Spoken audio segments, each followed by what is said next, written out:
الحمد لله نحمده ونستعينه ونستغفره ونعوذ بالله من شرور أنفسنا ومن سيئات أعمالنا من يهده الله فلا مضل له ومن يضلل فلا هادي له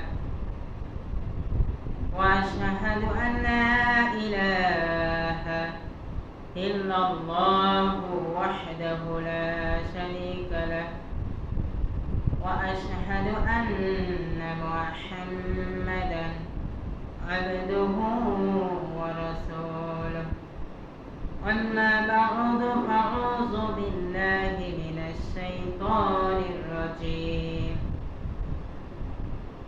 بسم الله الرحمن الرحيم كل نفس ذائقة الموت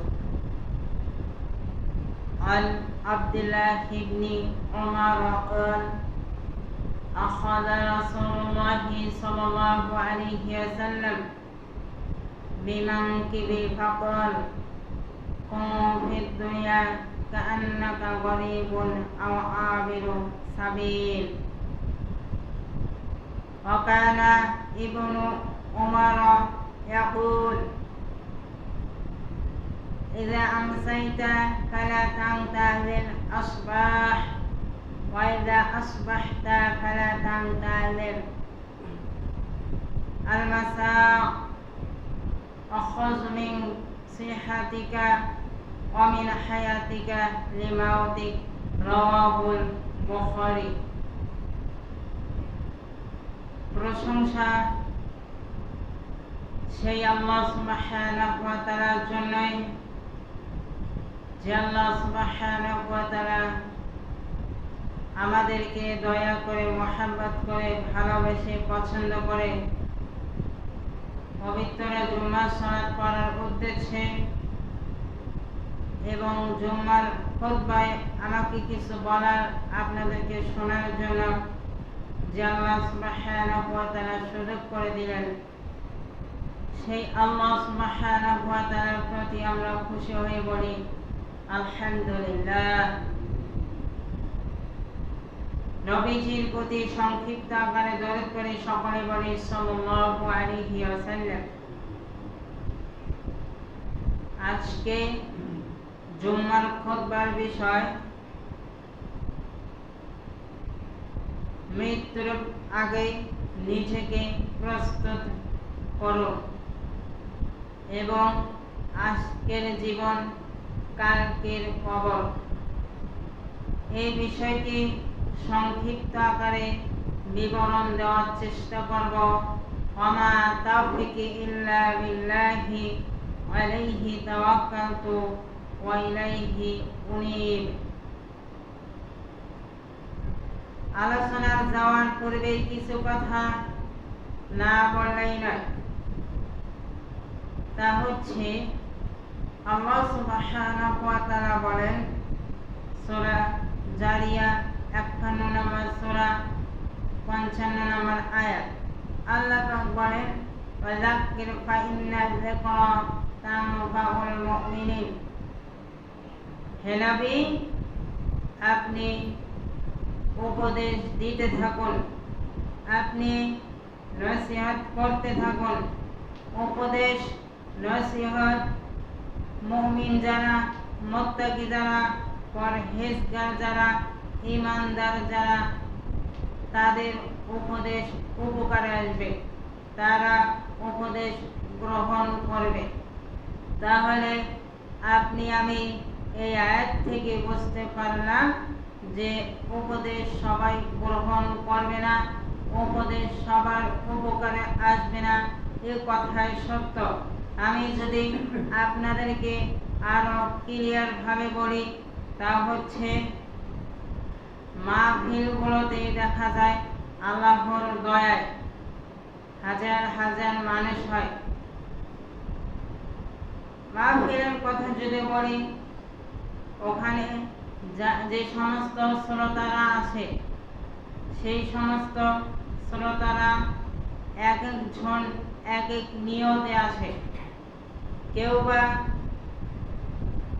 নিয়ত করে আসে যে বক্তা তো অমুক জায়গা থেকে আসবে, বক্তার চেহারা সুরত দেখতে কেমন, বক্তার চেহারা সুরত দেখার জন্য অনেকে মাহফিলে আসে। কেউ বা আসে বক্তার কণ্ঠের সুর কেমন, সেই কণ্ঠের সুর শোনার জন্য আসে। কেউ বা অনেক নিয়ত করে আসে, সে নিয়ত যে অনেক বড় মাহফিল, যাই দেখি কত বড় সামিয়ানা টাঙ্গাইছে বা কত বড় প্যান্ডেল সাজাইছে। এক একজনের এক এক নিয়ত, শুধু শ্রোতারাই নিয়ত করে বিষয়টা এমন নয়, বক্তারাও অনেক নিয়ত করে। এই জন্য আজ দেখা যায় অধিকাংশ বক্তাদের কাছ থেকে মানুষ দিন জানলেও শিখলেও হিদায়াত পাচ্ছে না, কারণ নিয়তের গরমে, নিয়তের সমস্যা। এখন আমি বলি যে শ্রোতা বক্তার চেহারা সুরত দেখার জন্য এসেছে, সেই শ্রোতার কথাই বলি। সেই শ্রোতা যদি রাত 9টা থেকে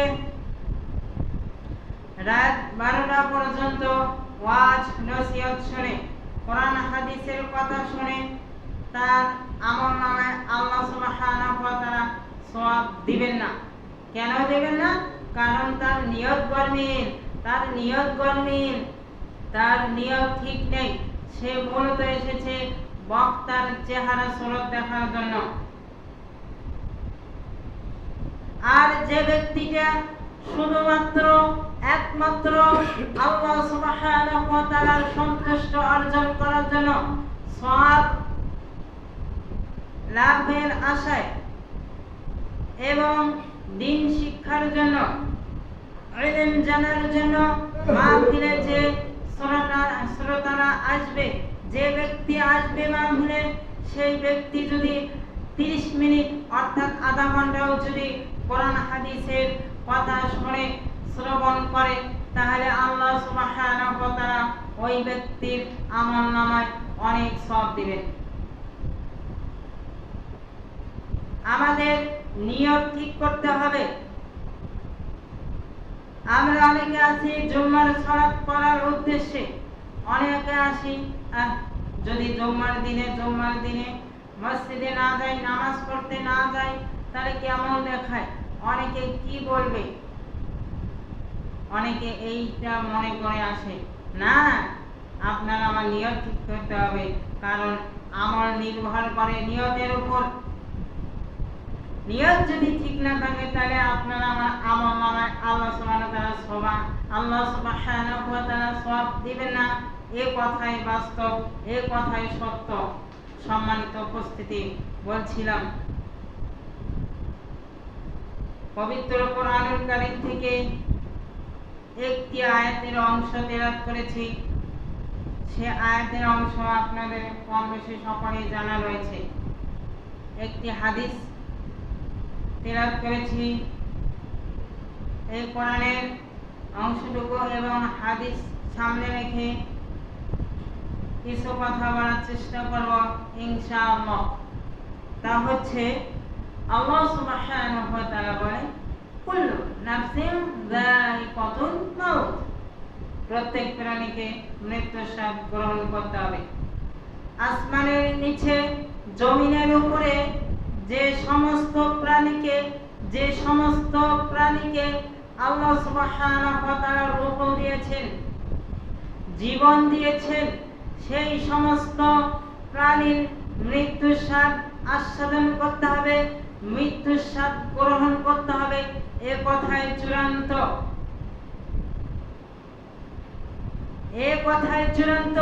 হ্যাঁ, শুধু যে সমস্ত জীবকে আল্লাহ সুবহানাহু ওয়া তাআলা জীবন দিয়েছে, রূহ দিয়েছে, তারাই শুধু মৃত্যুবরণ করবে, এ কথাও ঠিক নয়। পৃথিবী একদিন থাকবে না। আল্লাহ সুবহানাহু ওয়া তাআলা বলেন, কুল্লু মান আলাইহা ফান, পৃথিবীতে যা কিছু আছে সব ধ্বংস। তাহলে শুধু কে থাকবে, শুধু কি থাকবে? একমাত্র ওয়ায়াবাকা ওয়াজহু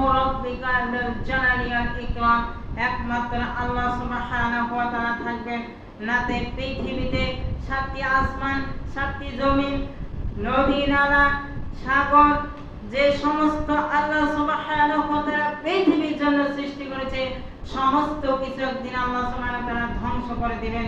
এই কথা আল্লাহ সুবহানাহু ওয়া তাআলা জানিয়ে দিয়েছেন। আল্লাহ সুবহানাহু ওয়া তাআলা আরো বলেন সূরা নিসা 4 নম্বর সূরা 78 নম্বর আয়াতের প্রথম অংশে আল্লাহ পাক বলেন আইনামা তাকুনু ইদরিকুমুল মাউত, তোমরা মরণ থেকে যেখানেই পালাও না কেন সেখানেই তোমার মরণ লাগার পাইবে। তোমার মৃত্যু থেকে যেখানে যাও না কেন সেখানে তোমার মৃত্যু পাকড়াও করবে, সেখানে তোমাকে মৃত্যু ধরে ফেলবে। আলা কুনতুম ফি বুরুজিহিম মুশাইয়াদা, যদি তোমরা কোনো সুদৃঢ় দুর্গের ভিতর অবস্থান করলেও সেখানেও তোমাকে মৃত্যু পাকড়াও করবে। আলোচনার বাস্তব উদাহরণ শোনেন, তা হচ্ছে আপনি আমি বাড়ির নিরাপত্তার জন্য তালা লাগাই। আপনি আমি যদি ব্যবসা করি, ব্যবসার মালামালগুলো যে দোকানে রাখা হয় সেই দোকানের নিরাপত্তার জন্য তালা লাগাই। ভবিষ্যতের জন্য জমি জমা করি, ব্যাংকে টাকা রাখি, সন্তানের ভবিষ্যতের জন্য পরিকল্পনা করি।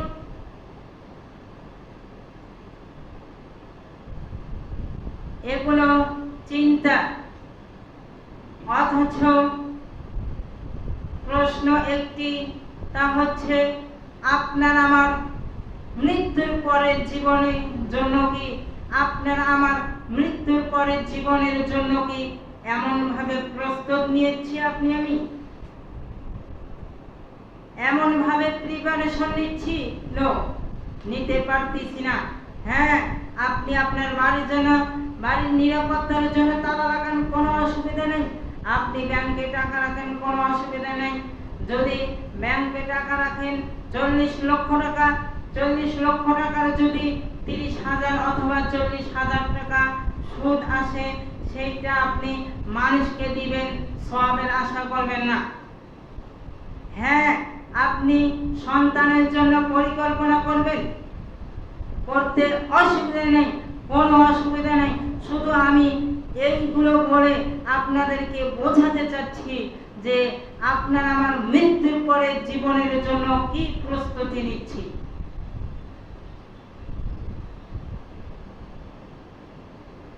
আজ যে মানুষটি আপনার আমার পাশে আগামীকাল তার জানাজা হতে পারে,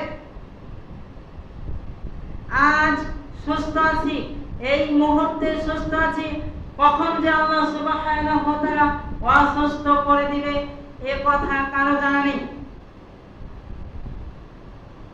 যে হাদিসটি বলছিলাম আপনাদের সামনে, সে হাদিসটি হচ্ছে عن عبد الله بن عمر قال أخذ رسول الله صلى الله عليه وسلم قم في الدنيا كأنك غريب أو عابر سبيل। আব্দুল্লাহ ইবনে ওমর রাদিয়াল্লাহু আনহু থেকে বর্ণিত, তিনি বলেন একবার রাসূলুল্লাহ সাল্লাল্লাহু আলাইহি ওয়াসাল্লাম একবার আমার দুই কাঁধ ধরে বললেন, কুম ফিদ দুনিয়া কাআন্নাকা গরিবুন আও আবিরু সাবিল, তুমি দুনিয়াতে থাকো, তুমি যেন একজন প্রবাসী অথবা পথচারী। প্রবাসী মানে প্রবাসী, আমি যদি আপনাদেরকে উদাহরণ দেই তা হচ্ছে, ধরে আমি গাইবান্ধা থেকে ঢাকায় গেলাম, ঢাকায় যাওয়ার পরে ওখানে 1 সপ্তাহ অথবা 2 সপ্তাহ থাকলাম, থাকার পরে কিন্তু আমি ওখানে বলতে পারবো না আমি ওখানকার স্থানীয় বাসিন্দা।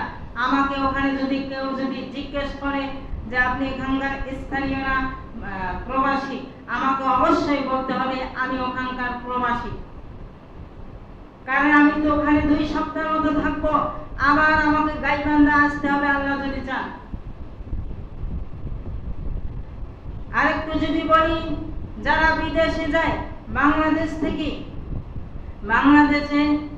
থেকে যারা স্ত্রী রেখে যায়, সন্তানাদি রেখে যায়, বাড়ি ঘর দুয়ার রেখে যায়, ধন সম্পদ রেখে যায়, বিদেশে যায়।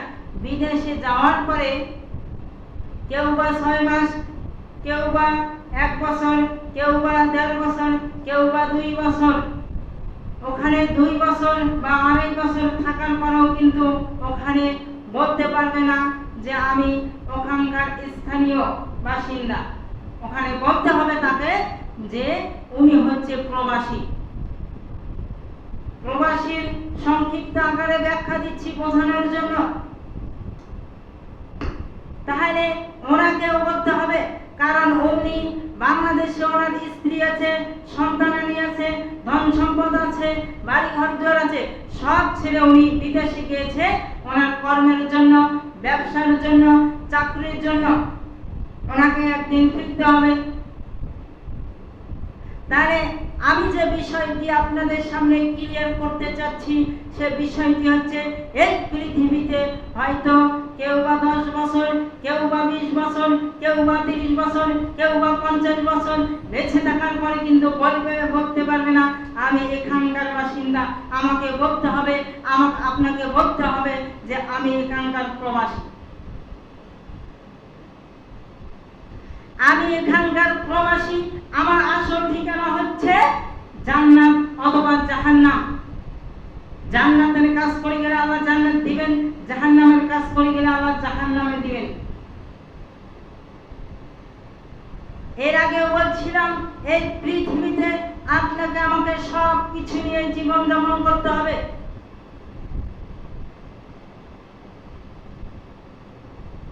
তাহলে এই হলো আপনার আমার অবস্থা। আপনি আমি এখানকার প্রবাসী হয়েও আপনার আমার চলাফেরা দেখে মনে হয় আপনি আমি এখানকার বাসিন্দা, আপনি আমি মনে হয় এখানে চিরকাল থাকবো। অধিকাংশ মানুষের চলাফেরা। এ হাদিস এখানে শেষ নয়। এ কথা শোনার পরে হযরত ওমর রাদিয়াল্লাহু তাআলা আনহু বলতেন, আকানা ইবনে ওমর ইয়াকুল, ওমর রাদিয়াল্লাহু তাআলা আনহু বলতেন, ইযা আমসাইতা ফালা তাউদাল আসবাহ, যখন তুমি সন্ধ্যায় উপনীত হও তখন আর সকালের অপেক্ষা করো না।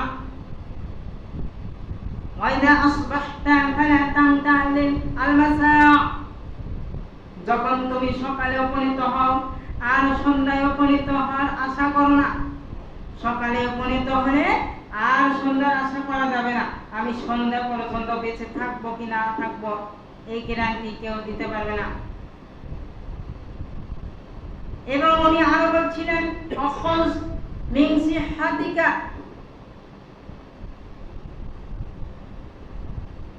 আর তোমার সুস্থতার সময় তোমার পীড়িত অবস্থার জন্য প্রস্তুতি নাও, অর্থাৎ অসুস্থতার জন্য প্রিপারেশন নাও। সুস্থ থাকতে অসুস্থতার জন্য প্রিপারেশন নাও। ওয়ামিন হায়াতি লিমাইতিক, এবং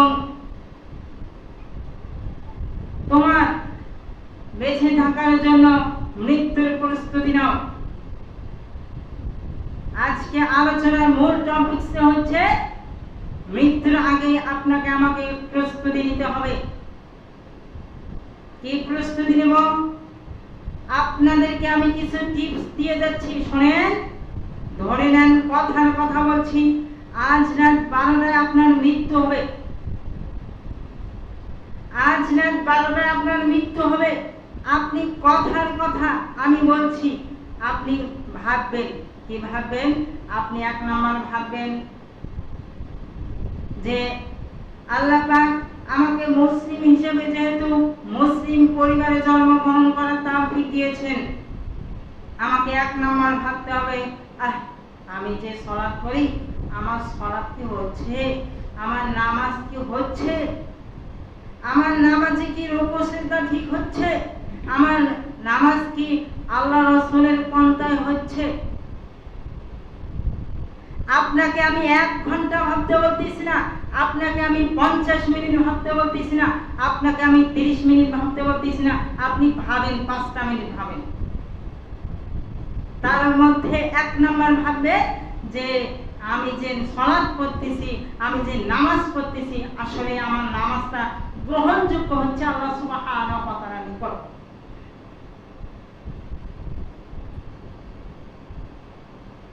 এবং 2 নাম্বার ভাববেন যে আমি যে উপার্জন করতেছি, আমার উপার্জনটা হালাল তো। কারণ আমার হারাম পন্থায় উপার্জন করলে আমার ইবাদত কবুল হবে না। হারাম পন্থায় ইবাদত করলে ওই ইবাদত আল্লাহ সুবহানাহু ওয়া তাআলা কবুল করবে না, এ কথাই চূড়ান্ত। এরপর ভাববেন যে আমার কাছে কারো আমানত নেই তো, আমি আমানতের খেয়াল করতেছি না তো, আমি আমানতদারি নষ্ট করতেছি না তো, আমি আমানতের খেয়াল করতেছি না তো। এরপর ভাববেন যে আমার পিতামাতা আমার প্রতি অসন্তুষ্ট নয় তো।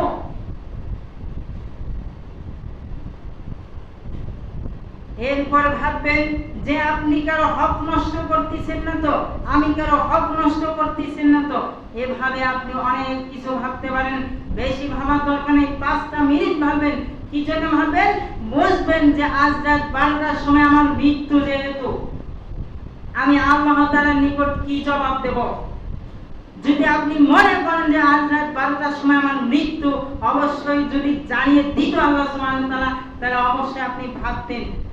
যদি আল্লাহর ভয় যদি সরিষা পরিমাণ আপনার আমার হৃদয়ে থাকলে। সম্মানিত উপস্থিতি, বলছিলাম এভাবে আপনি ভাববেন, আপনার লাইফ নিয়ে ভাববেন, আপনার ক্যারিয়ার নিয়ে ভাববেন। আমার যে 40 বছর হয়ে গেল, আমার যে 30 বছর হয়ে গেল, আমার যে 50 বছর হয়ে গেল, আমার যে লাইফটা আমি কাটিয়ে এলাম, আমার লাইফটা যে আমি অতিবাহিত করে এলাম, আমার লাইফে কয়জনকে ঠকিয়েছি, আমার লাইফে কয়জনের গীবত করেছি, কার হক নষ্ট করেছি, এইগুলো আপনি ভাববেন, রাতে ভাববেন।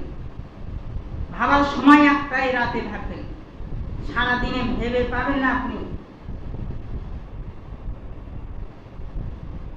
রাতে শোয়ার সময় আমার টিপসগুলো একটু ভাববেন, ইনশাআল্লাহ আপনার উপকার আসবে।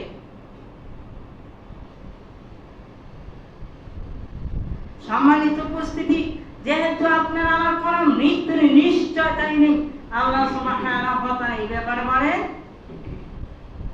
সূরা লোকমান 31 নম্বর সূরা 34 নম্বর আয়াতের মাঝের অংশে আল্লাহ পাক বলেছেন, ওমা তাদরি নাফসুম বিআইয়ি আরদিন তামুত। কোন প্রাণী জানে না, কোন মানুষ জানে না, কোন জীব জানে না তার কোন ভূমিতে মৃত্যু হবে। কোন ভূমিতে মৃত্যু মানে হয় না, অনেকের হয়, ধরে নেন হয়তো অনেকে চড়ে বেড়াতে গিয়েছেন, নৌকায় চড়েছেন, নৌকা ডুবে গেছে, ওখানে আপনার মৃত্যু হয়ে গেছে। হয়তো বিমানে চড়েছি, বিমান বাস্ট হয়ে মৃত্যু লেখা ছিল ওখানে আপনার মৃত্যু শেষ। তিনি এই আয়াতের অংশ দ্বারা আপনাকে আমাকে বোঝাতে চাইলেন যে তোমাদের কোন ভূমিতে, কোন জায়গায়, কোন স্থানে যে মৃত্যু হবে তোমরা তা জানো না, তোমাদেরকে তা জানিয়ে দেওয়া হয়নি।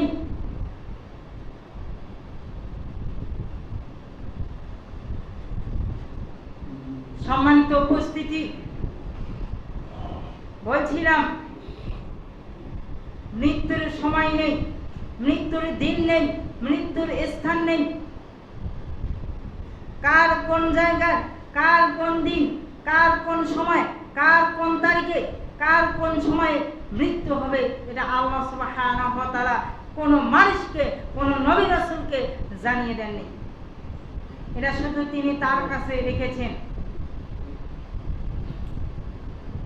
মানুষ মৃত্যুর সময় কি চাইবে? যারা বেঈমান হয়ে মারা যাবে, নাস্তিক হয়ে মারা যাবে, মুরতাদ হয়ে মারা যাবে, তাদের মুখ থেকে আল্লাহ সুবহানাহু ওয়া তাআলা কিছু কথা বের করে নেবেন। এই জন্য পবিত্র কোরআনুল কারীমে আল্লাহ পাক জানিয়ে দিয়েছেন। সূরা আল মুমিনুন খোলেন, 23 নম্বর সূরা 99 নম্বর আয়াতে আল্লাহ সুবহানাহু ওয়া তাআলা জানিয়ে দিয়েছেন, হাত্তা ইযা জাআ আহাদাহুমুল মাউত ক্বালা রাব্বি ইরজিউন। আল্লাহ সুবহানাহু ওয়া তাআলা বলেছেন, যখন তাদের নিকট মৃত্যু উপস্থিত হয়, পরিশেষে অবশেষে যখন তাদের নিকট মৃত্যু উপস্থিত হয়, মৃত্যুর সময় এসে যায়, তখন তারা বলে, ক্বালা রাব্বি ইরজিউন, হে আল্লাহ আপনি আমাকে সুযোগ দিন, আপনি আমাকে সময় দিন, আপনি আমাকে আরেকবার দুনিয়াতে পাঠিয়ে দিন, আমি কি করব? তারপরে আল্লাহ পাক বলেছেন, লাআল্লি আমালু সলিহান ফীমা তারাকতু কাল্লা, হে আল্লাহ আমি যা ভালো কাজ করিনি, আমি সালাত করিনি, আমি যাকাত দেইনি, আমি হজ করিনি, আমার উপর যাকাত ফরজ ছিল, আমার উপর হজ ফরজ ছিল, আমি তা করিনি, আমি মানুষকে দান সদকা করিনি, আমি মসজিদ মাদ্রাসায় দান করিনি, এক কথায় হচ্ছে আমি পূর্বে যা করিনি, আমি আগে যা নেক আমল করিনি, আপনি আমাকে একটু সুযোগ দিন, আপনি আমাকে একটু সময় দিন, তা আমি করব, অর্থাৎ আমি নেক আমল করব। তখন আল্লাহ সুবহানাহু ওয়া তাআলা বলেছেন, কাল্লা, কখনোই না, ইন্নাহা কালিমাতুন হুয়া কাইলুহা, এটা তো শুধু তোর মুখের কথা। আল্লাহ সুবহানাহু ওয়া তাআলার কাছে যখন আরজি দেওয়া হবে, আরজি দিবে সেই ব্যক্তি, আল্লাহ সুবহানাহু ওয়া তাআলা বলেছেন ওই ব্যক্তি সম্পর্কে যে কাল্লা ইন্নাহা কালিমাতুন হুয়া কাইলুহা, তাকে আর কোনো সময় দেওয়া হবে না, এবং বলা হবে এইটা তোর শুধু মুখের কথা ছাড়া আর কিছুই নয়।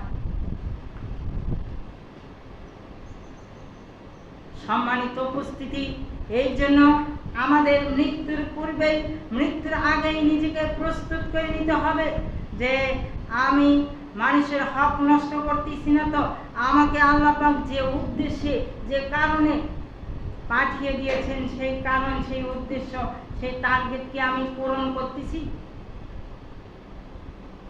কেউ কারো কবরে যাবে না, এ কথাই সত্য, কেউ কারো হিসাব দিবে না, এ কথাই সত্য, এ কথাই সত্য, এ কথাই চূড়ান্ত। সম্মানিত উপস্থিতি, বলছিলাম আপনাকে আমাকে অবশ্যই ভাবতে হবে। আল্লাহ পাক আকল দিয়েছেন, আমি তো আরো মাঝে মাঝে ভাবি যে আল্লাহ সুবহানাহু ওয়া তাআলা আমাদেরকে স্বাধীনতা দিয়েছেন বিদায় যা মন চাই তাই করতেছি।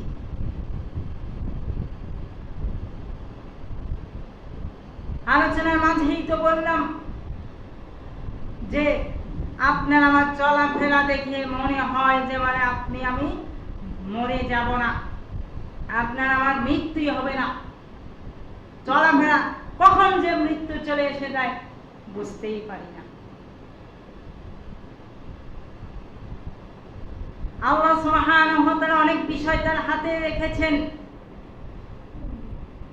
আপনি আমি মনে করতেছেন আপনার আমার চুল এখনো কালো রয়েছে, আপনার আমার চুল আল্লাহ সুবহানাহু ওয়া তাআলা কোন দিন যে সাদা বানিয়ে দিবেন আপনি আমি বুঝতেই পারবো না। আপনার আমার শরীর আজ শক্তিশালী শরীর, কোন দিন যে আল্লাহ পাক দুর্বল বানিয়ে দিবে আস্তে আস্তে আপনি আমি বুঝতেই পারবো না। কখন যে দাড়িগুলো সাদা হয়ে যায় বুঝতেই পারি না। কারণ দুনিয়ার মায়া মহব্বত এমন ভাবে আপনি আমি আঁকড়ে ধরে আছি যেন দুনিয়ায় ছেড়ে চলে যাব না। সম্মানিত উপস্থিতি, যতটুকু কথা বললাম আমাদেরকে আমল করার তৌফিক দান করুন, আমাদেরকে ঈমান নিয়ে কবরে যাওয়ার তৌফিক দান করুন। আমরা যারা অসুস্থ আছি আল্লাহ পাক সুস্থ দান করুন, আমাদেরকে মৃত্যুর আগেই প্রস্তুতি নেওয়ার তৌফিক দান করুন। কবরে যে প্রশ্ন করা হবে সেই উত্তর যেন পৃথিবীতে জোগাড় করে যেতে পারে আল্লাহ পাক সেই তৌফিক দান করেন। সুবহানাক আল্লাহুম্মা ওয়া বিহামদিকা আশহাদু আল লা ইলাহা ইল্লা আনতা আস্তাগফিরুকা ওয়া আতুবু ইলাইক। আসসালামু আলাইকুম। দাঁড়িয়ে কথা সবাই।